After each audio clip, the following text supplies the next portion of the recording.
Today, we are so excited and proud to honor individuals whose legacy is measured not only by their accomplishments, but by the lives they have touched and the opportunities they have created for generations to come.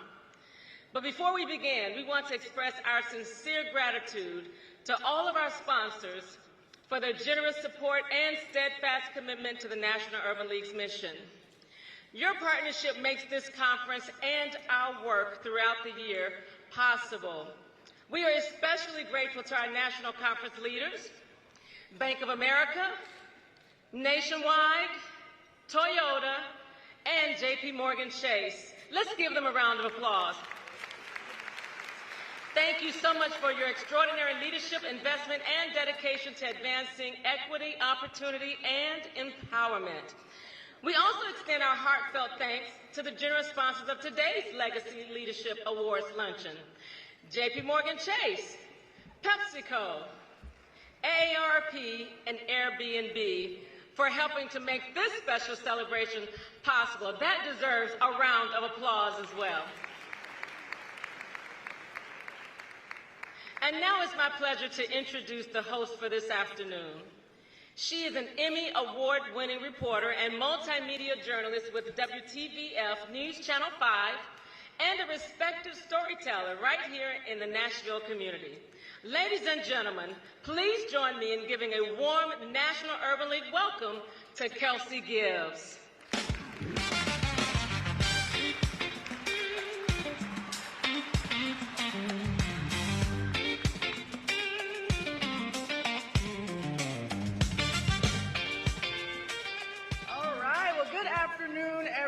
And thank you for the warm welcome. It's a pleasure to be here with all of you today. And now it's my pleasure to introduce Pastor James McCarroll, Senior Pastor of First Baptist Church and Urban League of Middle Tennessee Board Member.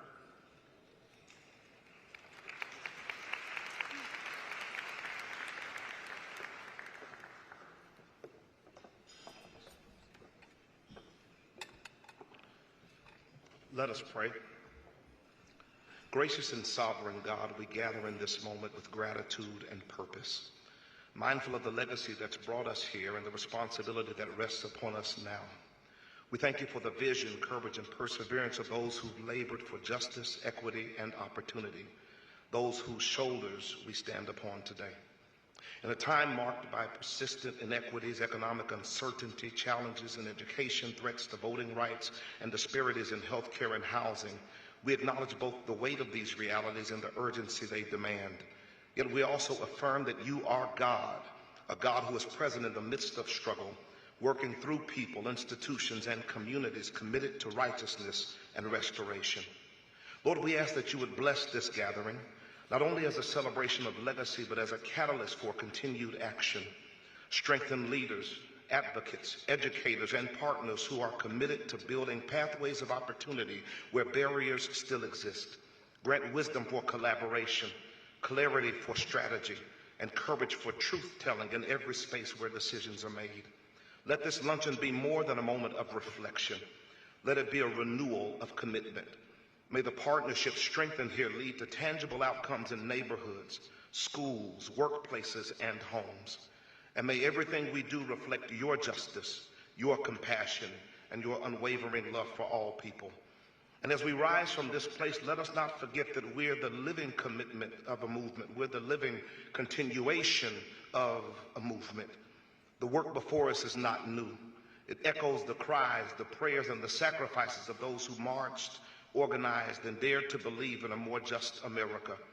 We hear the voice of Dr. Martin Luther King Jr. reminding us that the arc of the moral universe is long, but it bends toward justice, but only when hands like ours are willing to pull it. So give us the strength to keep pulling. Let the courage of John Lewis, who called us to make good trouble, that kind that disrupts injustice and wakens a conscience, let it be ours today. Let us embody the conviction of Fannie Lou Hamer, who grew weary of injustice and turned that holy frustration into transformative action. God, ignite in us the same fire, a fire that will not be dimmed by opposition, fatigue, or fear. Let it burn in our policies, in our partnerships, in our communities, until equity is not an aspiration, but a reality. And when history looks back on this generation, let it be said that we did not inherit a legacy and admire it, but we advanced it. We did not gather for inspiration alone, we left with intention. We did not simply honor the dream, we built upon it. In that spirit, we move forward together, empowered and unafraid. We offer this prayer with expectation, trusting that you're able to do exceeding and abundantly above all we can ask or imagine, according to the power that's at work within us. In Jesus' name we pray. Amen.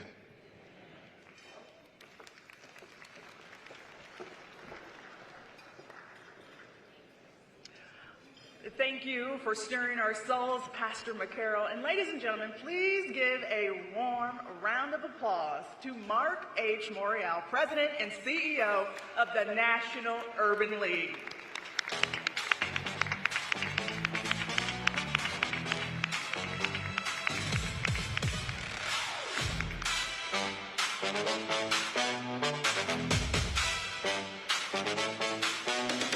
Good afternoon, Urban Leaguers.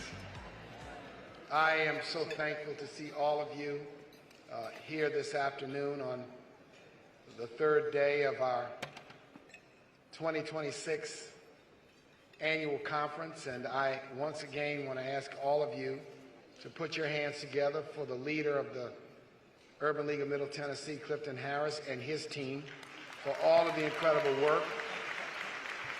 And when you walk by one of the blue-shirted volunteers, I hope you will say thank you to them for helping us make this a great success. I also want to take a moment, because it's important that we do it, to thank the men and women who are serving us today, and the men and women who work in the back and in the kitchen, and all of the support staff here at the Music City Center. If we give them a round of applause. And again,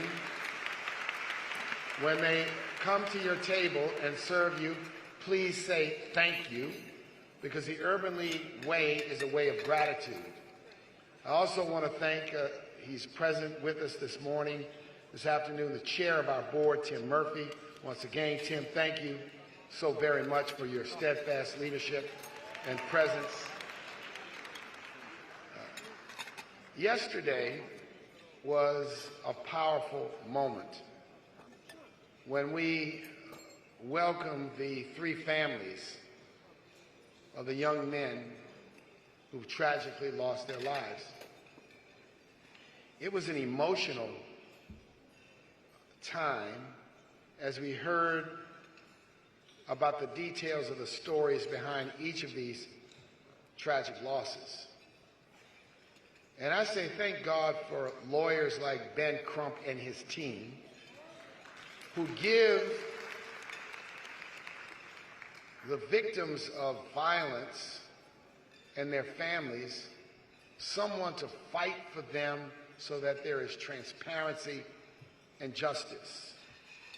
And yesterday, one of the reporters at the press conference tried to suggest that Ben and all of us who were updating the community on these tragic incidents was simply in pursuit of publicity.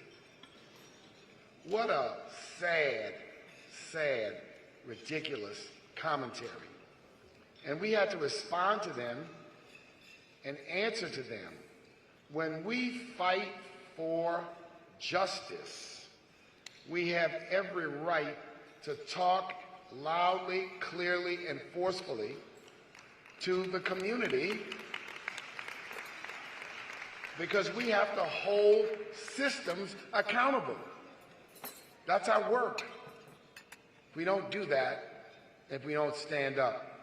So we're going to continue to monitor and work with the lawyers and the family. All they want is transparency. No blame, no gain, simply transparency, so we can find out what happened to these three young men. At this time, it is my honor, my distinct honor, to introduce and present someone who has been to this Urban League Conference many times.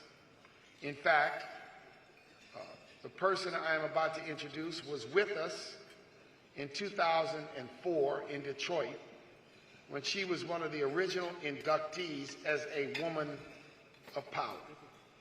Her career, since that point, took off like a skyrocket as she went from being the district attorney in San Francisco as the first black district attorney in San Francisco to become the Attorney General of the state of California, the first African American to serve in that position.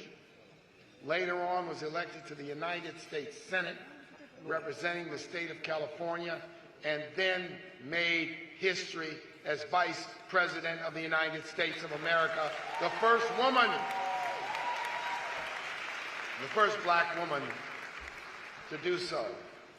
And we are proud of her accomplishments, because we know when you accomplish great things against great odds, you will face all of the naysayers from all over. We spend no time as urban leaguers arguing with donkeys. We spend no time arguing with naysayers. We don't give oxygen to player haters because we focus on accomplishments that are prideful and historic, and on people and leaders and personalities who are doing the work of addressing the challenges that we face. Her accomplishments include working on an expanded child tax credit in the American Rescue Plan, leading a federal police reform executive order that tightened use of force rules, and establishing a national database to track officer misconduct. All that aligned with the National Urban League's 21 Pillars framework. She has fought for reproductive freedom, for gun violence reduction, for the freedom to vote, for clean air and water, for job and wealth creation through investments. She was instrumental in the confirmation of Justice Ketanji Brown Jackson, who also made history as the first black woman on the Supreme Court. She traveled to 21 countries, and I'm grateful that we had an opportunity to join her in Ghana as a part of an effort to expand this nation's relationship with the continent of Africa. Ladies and gentlemen, I want you to welcome back to the National Urban League a friend of the Urban League movement, the 49th Vice President of the United States, Kamala Harris.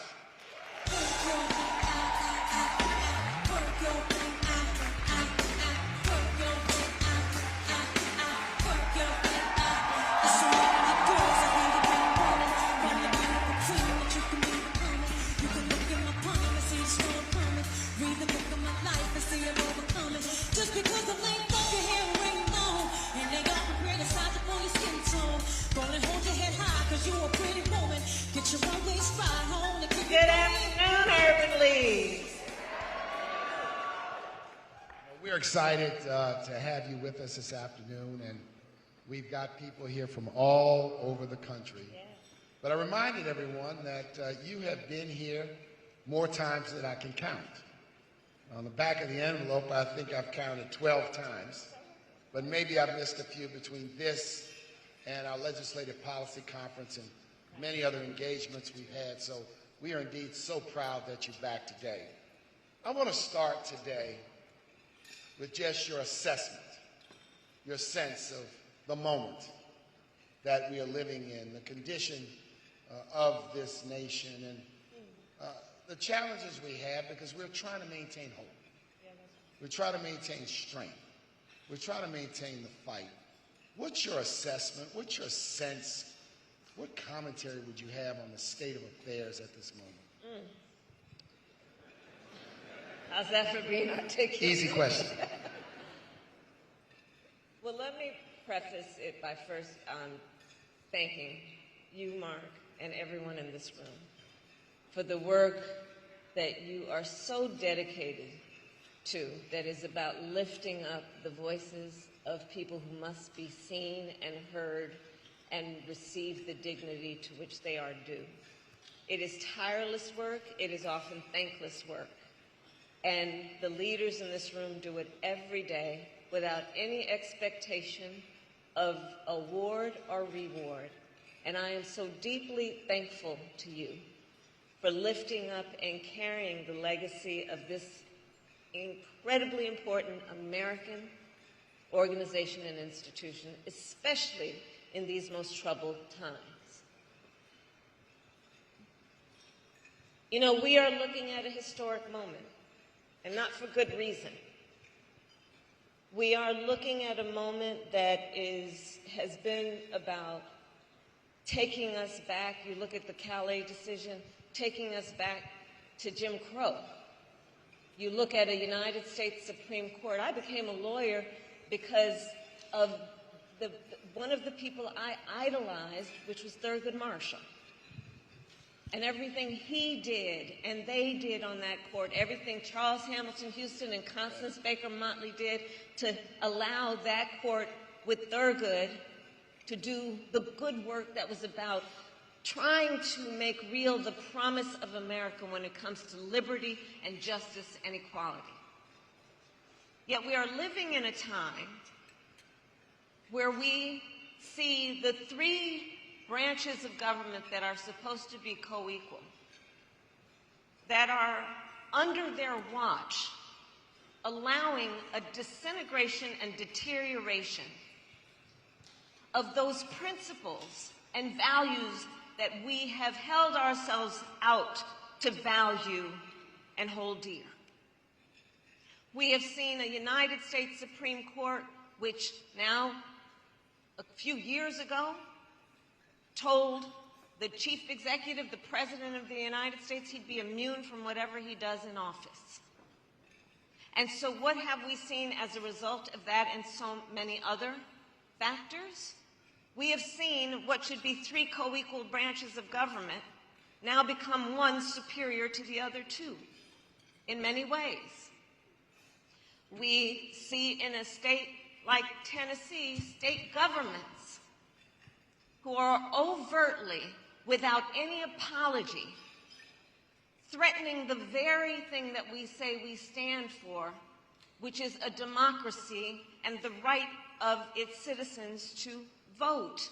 I'm sure that, Mark, you guys have been talking about what's happening in Memphis. Oh, yes.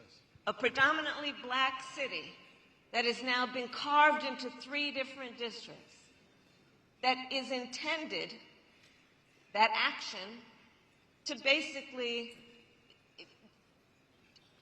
wipe out the black vote in any meaningful way in this state. You see what happened with the Calais decision. And, you know, if you read that decision, the court justified it basically by saying, well, it's politics, so we're not going to interfere. You know what they did?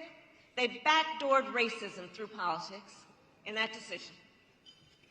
And so right now we are looking at a situation in the South in particular where we could lose a significant amount of representation.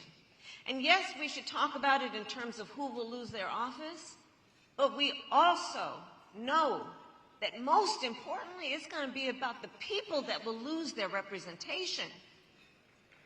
These are troubled times. We have a president of the United States taking America into a war that people didn't ask for, spending billions of dollars without paying attention to the people right here in America who are losing their health coverage every single day because of policies that they're pushing to pay for a tax cut for the richest people in the country.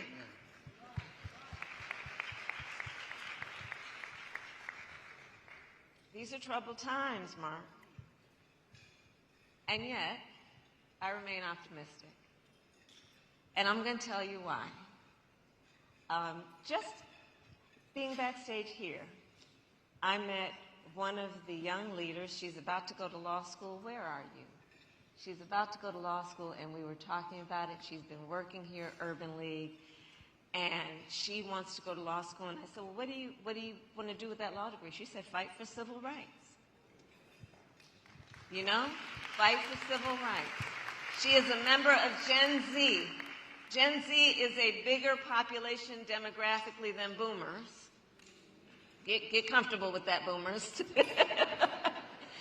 And when I meet young leaders like her, or the young leaders that I recently met at North Carolina A&T, because I heard about how they were organizing around voting rights, and I went to go meet with those students at North Carolina A&T, the largest HBCU in the country, who then told me about how they are in a fight because the elected officials in that state took the polling place from their campus.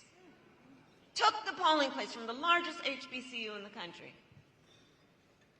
From our young leaders who are at that phase of life, we all know, those of us who have parented children, that phase of life where we want to make sure they are learning the good habits of being an adult, including to get used to voting every cycle. And they took the polling place. But these young leaders are organizing. They're organizing to the point of raising money to get buses to be able to take the students to go to the polling place. They're organizing and going up to their state capitol and demanding to be heard. They're not deterred when they went up to their state capitol and the leader at the podium in the chambers, they're not deterred when they were told this. They were told, you have 5 minutes to leave. And those students are not deterred, and they are fighting. And they are fighting in the traditions of this organization and all the people in this room. So I remain optimistic, but we have a fight in front of us. As you think about this Calais decision and the effective gutting of the Voting Rights Act through Shelby and Calais, how do we best respond? You're a brilliant lawyer, been a legislator and an executive. How do we best respond to what is really a setback in terms of a tool that we've used to protect our voting rights? How do we best respond? Okay, real talk? Real talk. Straight talk. I honestly don't believe that it will be any time soon that we are going to revive the Voting Rights Act. So I don't believe that it is going to be the best use of our energy right now to try to get that done, because I don't know that it's going to get done right now, the way this Congress is composed and the way they have been treating civil rights issues. I'm hopeful, but I don't know that it's going to happen anytime soon. So I think part of it is we've got to think about now, and I was talking to this young woman about this, now when they have destroyed the infrastructure we built over decades and had in place with the Voting Rights Act for 50 years, how are we going to achieve the goal when that infrastructure has been destroyed? And we're going to have to be creative. Part of it is these midterms are coming up, and it will make a decision about who at least rules the Senate, the House, if not the Senate. And so we have to do the work of telling people right now, check your voter registration status. Make sure you aren't one of those people whose names got purged inappropriately. Make sure you've checked on your polling place, because they've been playing games around moving the polling place where your grandparents always voted. And so on election day, when they go to that elementary school down the block, they might find that that polling place is closed. Registering folks to vote and having an agenda that is about turning out the vote in the greatest numbers we have ever seen, so that in light of and in this environment where they are cheating, we will be too big to rig. Too big to rig. It means being ruthless. They are ruthless. We need to be ruthless too. And by that, I do not mean cruel. That is not our nature. By that, I do not mean breaking the law. That is not what we do. But I do mean we must be uncompromising. And we must allow for a real conversation about revisiting certain things. For example, and I know this is going to be controversial coming from me in particular, we need to revisit the Electoral College. We need to revisit the point of expanding the court to 13 justices like we have 13 district courts. We need to revisit, if they so want, statehood for Puerto Rico and D.C. Yes. If we regain control of the Senate, I served on this committee, the Senate Judiciary Committee, when I was in the Senate. Only the second black woman elected to the United States Senate after Carol Moseley Braun. And the Senate Judiciary Committee has the power to create rules for its committee that don't have to go to the whole Senate for a vote and worry about filibuster and all of that. We should demand, if we win back the Senate, that the Senate Judiciary Committee have the strength to put in place rules that would include, if a nominee for a federal court or the Supreme Court comes before them and starts lying, that they hold them in contempt. If they refuse to give information for which the committee righteously requires, they think about accountability and consequence, and that those members of the Senate Judiciary Committee have the courage, because we require it, to hold people accountable who are misleading intentionally. So you really embrace an aggressive agenda. We, Wednesday night, came out in favor of a strong code of ethics for the Supreme Court,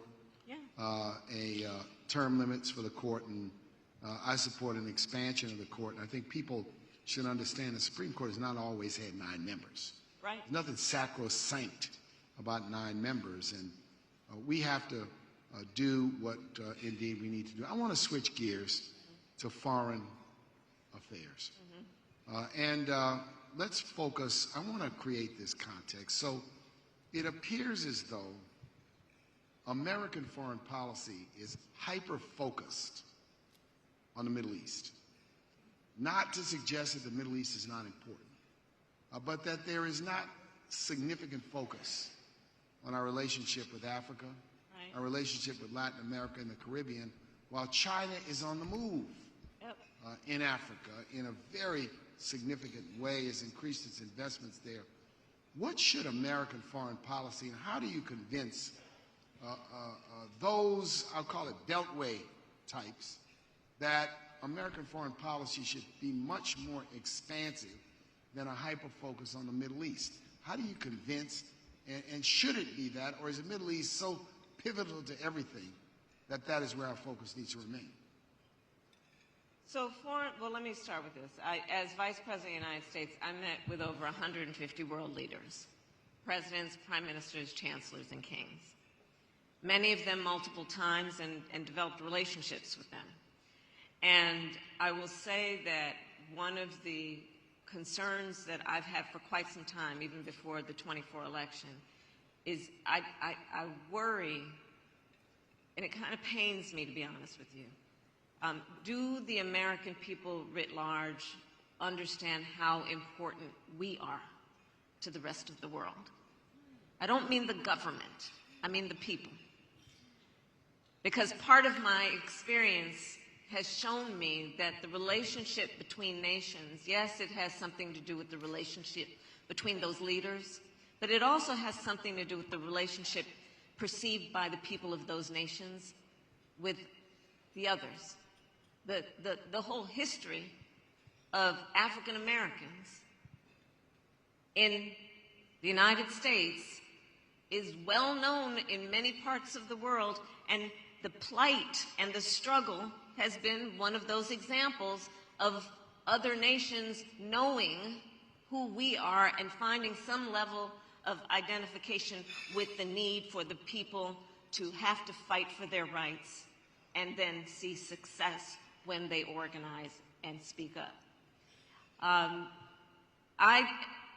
This president, this person in the White House right now has, first of all, he is the first president of the United States, Democrat or Republican, who has openly thumbed his nose at the importance of alliances.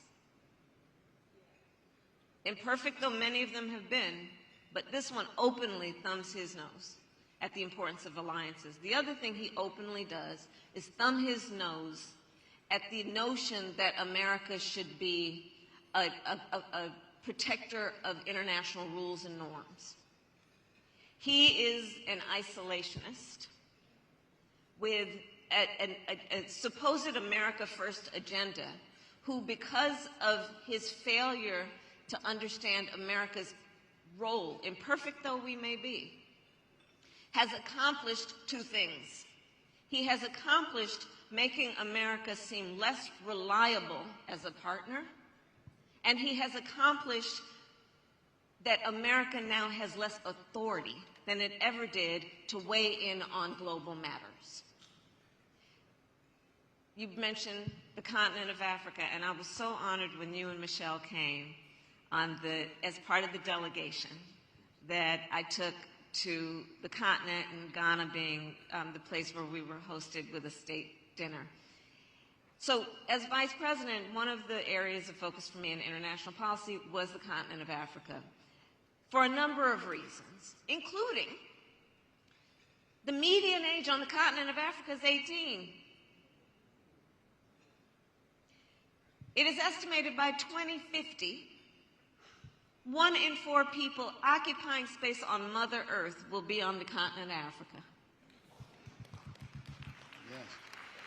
So my point as Vice President was trying to then change the narrative around our relationship with the continent in a way that, yes, we would preserve whatever we had historically done that was about support for natural disasters, for disease, AIDS, HIV/AIDS being another example, but also that we would shift to understanding the importance of partnerships with African nations. And we raised billions of dollars from American corporations to invest in those partnerships. Of course, what we have seen now, because it is a matter of perspective, we can, as we have learned with this administration, take nothing for granted in terms of how we have always played in the world. When they, it's so unbelievable that they got rid of USAID. And you saw the recent numbers. As many as, 600, 700,000 people have died because of withdrawing American aid for humanitarian purposes on that continent. And USAID funded the purchase of American agricultural products for countries all over the world. So when USAID shuts down, they hurt farmers, they hurt growers and producers. And it's so significant. How we now have a war in Iran that the United States Congress has not authorized.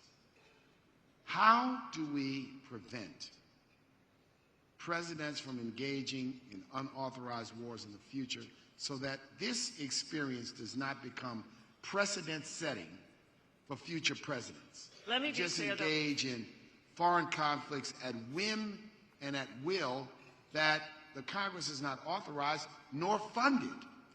How do you stop this? Well, let me just be on the record. I would have opposed it even if they had approved this war. Mm-hmm. And here's why. There has been no articulation of the end game. Right. There has been, he's now talking about this deal.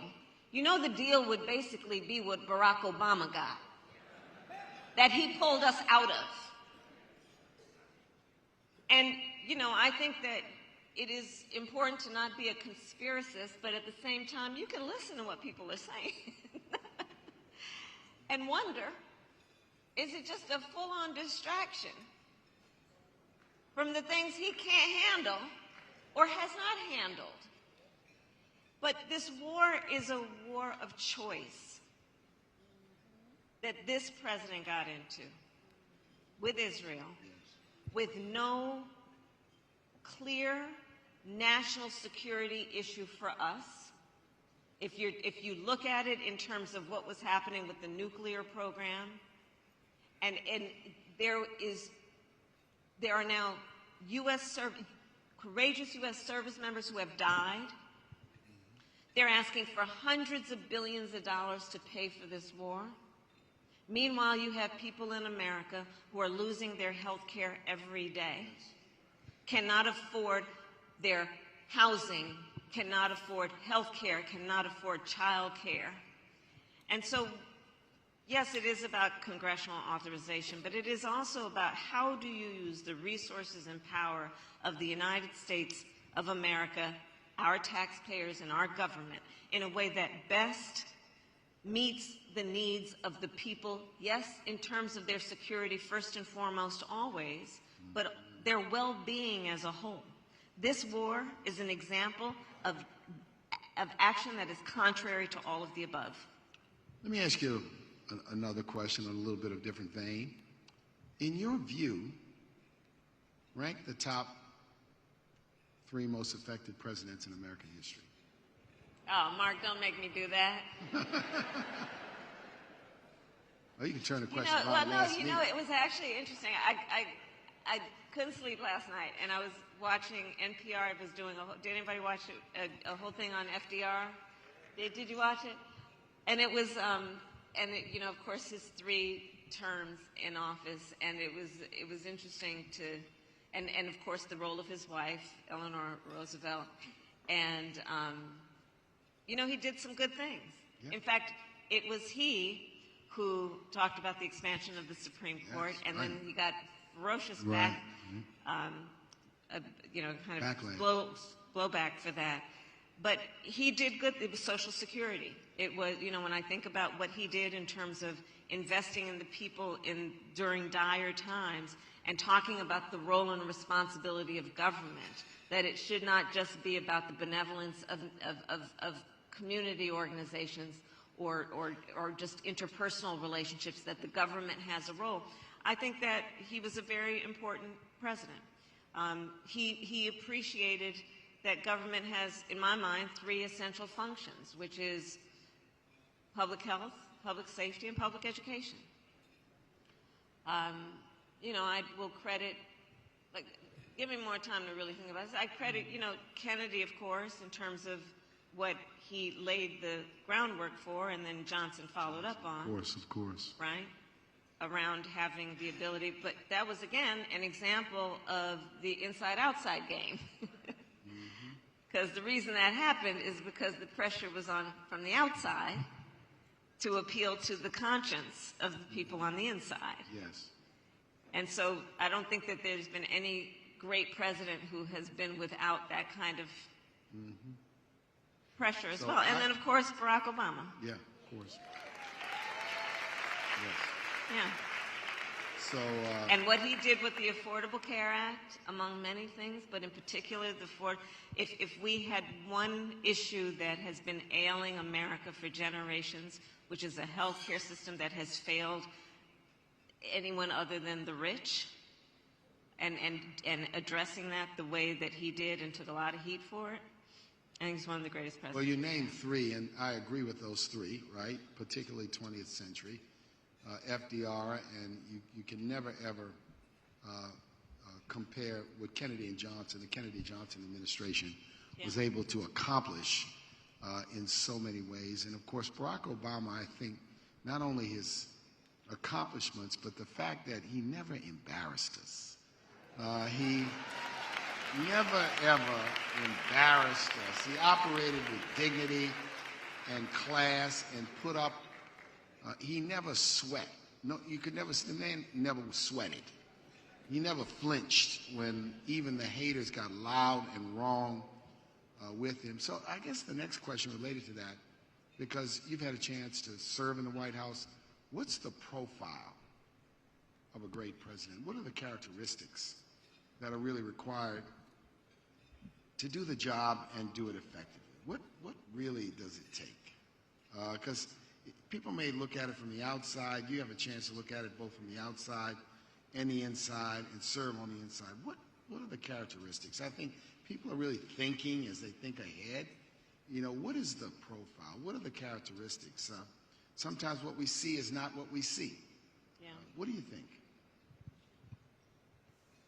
One of the, I think, most important qualities of a leader who can make decisions that impact other people is the kind of leader who is more concerned with looking at and to the people than looking in the mirror. Which is about understanding it is not about you. It is about service. And are you listening to the people to hear them as opposed to tell them what they need? I think that's critically important. And, you know, there are plenty of elected leaders who will talk about going on a listening tour. And what they really mean is listen to me. So it's about listening to the people, which is an extension also of a very important character trait that any president should have and any leader should have, which is empathy, which is the ability to have at least some level of curiosity, if not concern, about the well-being of other people, and then take it upon oneself to do something about it. There is the quality that is everything that flows from the concept of integrity, which includes speaking the truth and being honest with the people. And, you know, and sometimes that will result in being unpopular. But in my experience in elected office, it is better to weather those moments when you are unpopular than it is to lose the respect and trust of the people. Thank you. I'm not asking you to make any news here. That was so clearly like a lead up to something. Come on, Michelle. But you have many friends and supporters in this room, you know, and in the Urban League movement. So I'll probably just ask this. You know, we're all clock watching, date watching, time watching. When do you want to come back and talk to us? Anytime, you know, this is home to me. But I just do want to stress, 28 will not matter if we don't win 26. And, you know, I was sharing with some of the friends here, you know, I've been traveling the country since I've been, I guess one might think of me as being currently unemployed. So I've had a little time. And I've been spending a lot of time in the South in particular, and especially now with this Calais decision. You know, just to revisit that point, what they are doing to cheat, you know, some 19 states have done redistricting. And there are many more who didn't have to do redistricting because they already had cut the lines in a way that excluded blocks of voters. And this administration and the people who are leading in a lot of these places, they know that the people are not stupid. The people see that they're paying too much for gas and groceries and housing and childcare. They know on merit that they don't have a whole lot to be proud of. And so they know that if the people vote, it is very likely that they may vote them out of office. And so they are cheating. And they are not without power. So we have to counteract that. And part of it is to remind, and this is what the Urban League does so well in every community around our country. We have to remind the people that the power is with them. We have to remind them that this is not a time to feel hopelessness. That if you feel powerless, you will be powerless. If you feel powerful, you will be powerful. And we are powerful. And right now, there is so much at stake in these midterms. We don't have the court to look out for the needs about equality and justice and fairness and freedom. We don't have an executive branch who is doing much beyond attacking all those rights. But while we can hold on to a democracy, we do have that third branch, which is Congress, which if we can win even one half of it, we can have some of the guardrails to stop the pain. And if we're only focused on 28, we're losing a lot of folks who need to be seen and dare I say, protected from the attacks that we are witnessing. And so I appreciate the question and the intrigue. I have not made a decision, but I will tell you I am fully, sincerely focused on these midterms, and I know we're going to be working together on it, and I thank everybody here for that. So all I will say is we appreciate that, and we just want you to know that when you've got some things to tell us, we want to be the first to know. And we want to convene a special meeting, the Urban League Movement, so you can let us know what your thinking is. We really appreciate your presence here today, your hard work. We are focused on the midterms. Yeah. We are encouraging our people to vote with vengeance, with passion, with conviction, to send a very, very strong message. Right. We have work to do. There has to be the investment in the ground game necessary to get out the vote, and we are encouraging that. But we appreciate your voice, and you're welcome into any of our Urban League communities, any of our Urban League affiliates at any time you want and you wish. So when you travel, our doors are open. Our folks want to hear because you're one of us. And we thank you so very much. Ladies and gentlemen, Urban Leaguers, brothers and sisters, give the Vice President a big round. Show some love. Show it loud. Show it proud.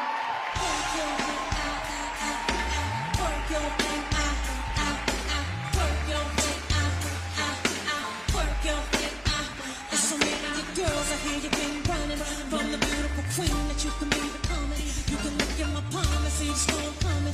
Read the book of my life and see I'm overcoming. Just because the length of your hair ring long, and they often criticize you for your skin tone. Go and hold your head high, cause you're a pretty woman. Get your own